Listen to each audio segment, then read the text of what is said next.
Hey, I'm Jake, and today we're taking a stroll down memory lane and we're looking at all the little books that I made as a kid and as a teenager and an amateur illustrator.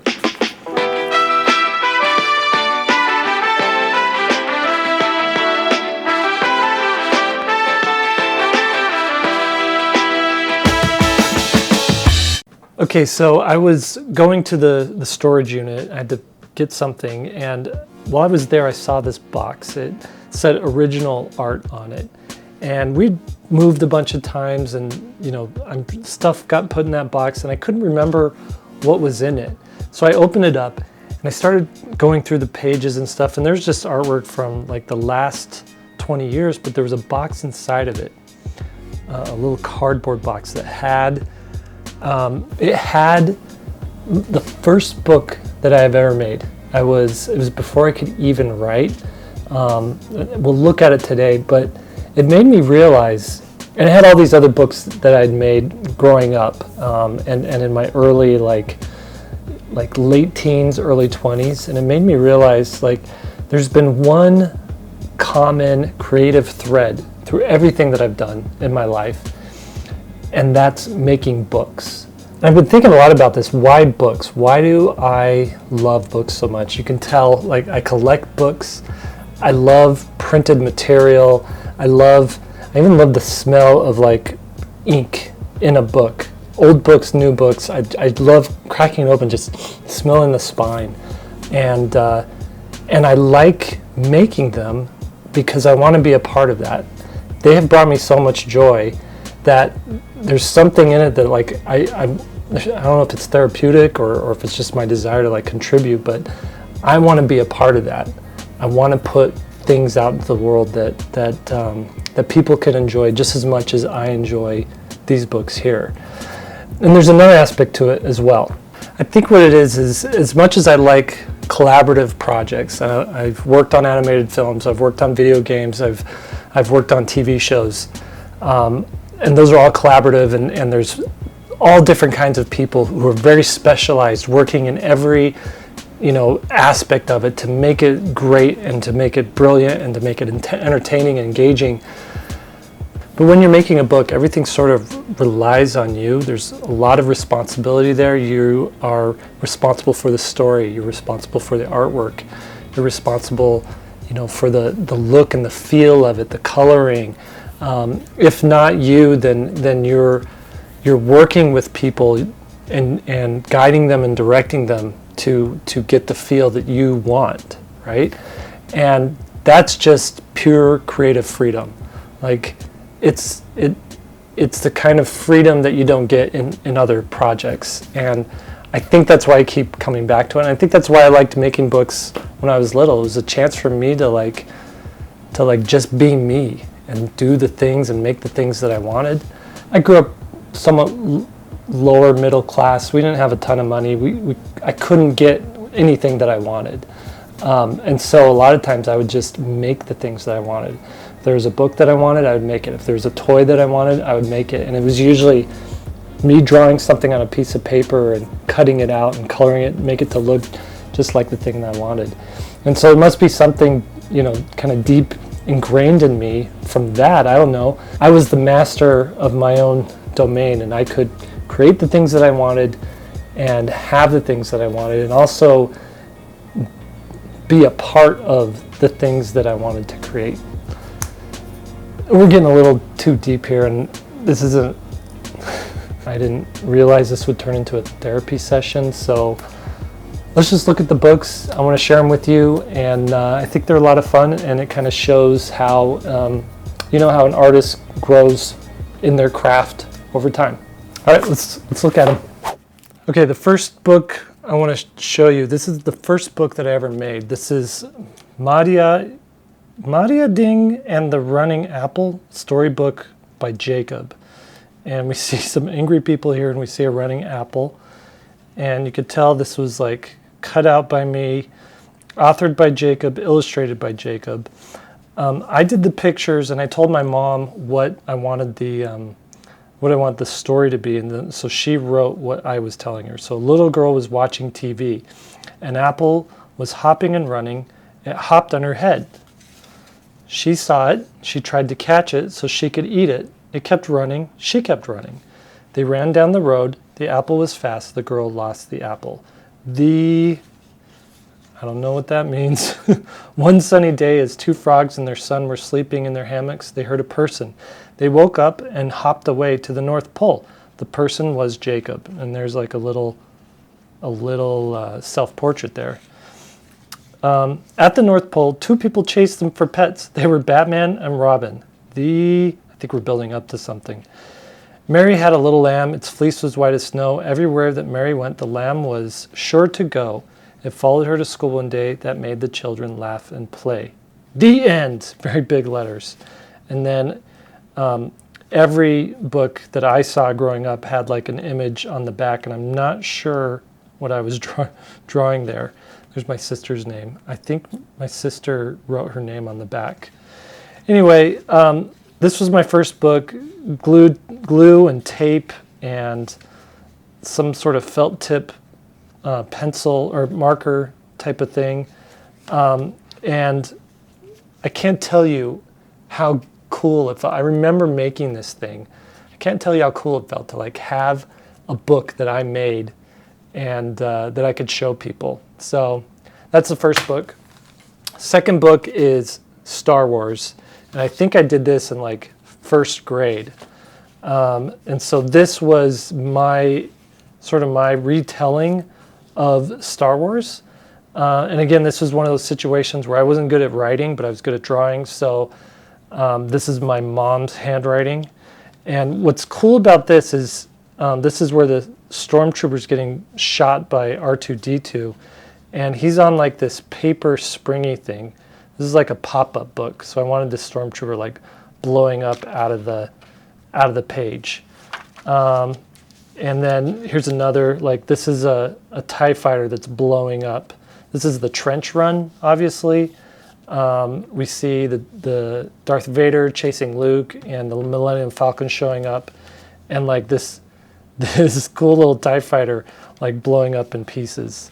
And I think, yep, just a 2-page book, but obviously I was way more concerned in making these illustrations like cool and interactive than I was in the story. And that would be a theme moving forward in my work.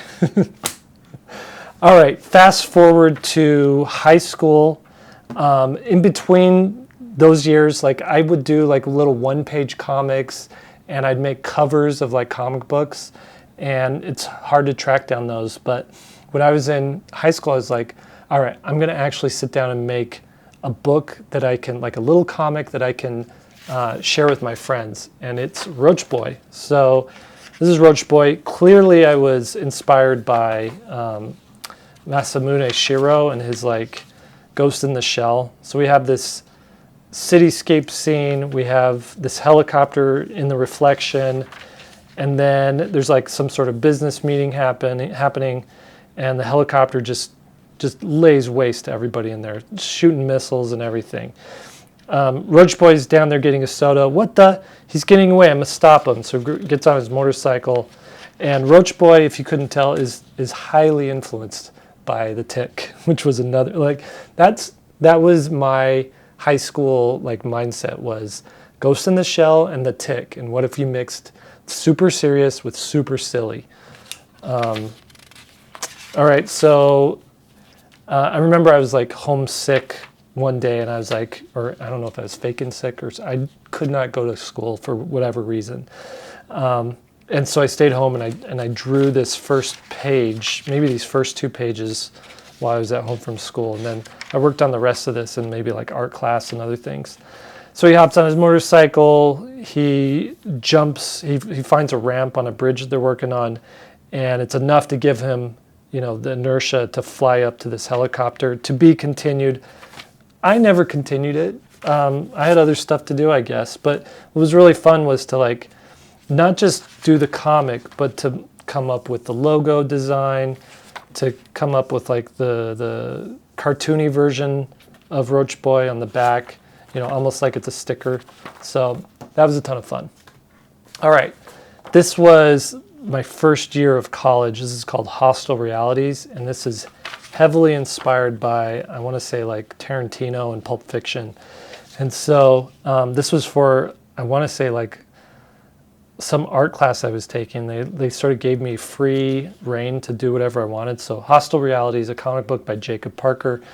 And these two guys are coming. I remember getting out a typewriter and actually typing these letters on little strips of paper and then taping them to the original comic page. So this is Pulp Fiction meets Mike Mignola, and that's really what my inspiration was. They're coming here to get a secret formula. The guys know what they're talking about. He gets assassinated, and they end up getting the secret formula. And, you know, our job here is done. You hungry? Nah, I'm not hungry. And I remember, too, like, for the cover, to do something kind of abstract, but, you know, significant to the story. So I did these ink drops on a piece of paper. It was to represent blood. I remember holding the paper up and letting the ink drip down. Then fast forward a couple more years, so I want to say like 4 more years later, hadn't done anything significant, and I got this idea that I was going to San Diego Comic-Con, and I wanted to have a book to bring with me. So this was Missile Mouse, and this is a character I created when I was in junior high school, and so I just grinded on this after work. I was working for a video game company, doing some concept art, and I had never done like comics professionally or anything. I was like, let's try and bring my skills into comics and see if I can learn how to do like comic storytelling, even better than what I'd done in the past. And so you could see here some influences are. I don't know if you look closer, like it's FLCL. This came out in the early 2000s, like 2002. So FLCL was a huge influence on me, and yeah, this was like a 26-page comic. My friend Cole Glass helped me with the story. He wrote a bunch of the stuff. You know, I pitched him the idea. He wrote like the script for me, and we went back and forth on that, and then I ended up drawing it. So that was this. I love this comic. It's not that great when you read, when you get into it. I should redo it or something. I don't know. It was the start of something though. Okay, I followed that up with a 4-page comic that I made, and this was just a real quick story inspired by a Hellboy story. And the idea here was I wanted to show Missile Mouse's sort of attitude, and to do like just a quick something to get in there, tell a story, and get out really quick. And I think I wonder what I did with these. I think I made a few copies of these and just gave them to my friends, is what that was. And then lastly, this is sort of my last, I want to say, comic that I made for myself. It's like an ash can. I want to say this was done in 2004. This is sort of the last one I did before I started making comics professionally, and where I was actually making comics that were published and printed, by a real publisher, and so this was me again, trying my best to get better at action storytelling. I think specifically with this one, I wanted to tell a good short little action scene. And so I had been doing these series of comic strips called Throttle, and they were all like digital web comics. I'd done 5 of them. They were all 1 page. And for this 6th one, I was like, okay, let's do 4 pages or 3 pages and print it out really nice and, give it to friends and stuff. And so, yeah, here we are. I think the inspiration for this is like Dave Johnson and Yukito Kishiro, who did Battle Angel. Tried my hand at doing like speed lines. I think those were all done in Photoshop.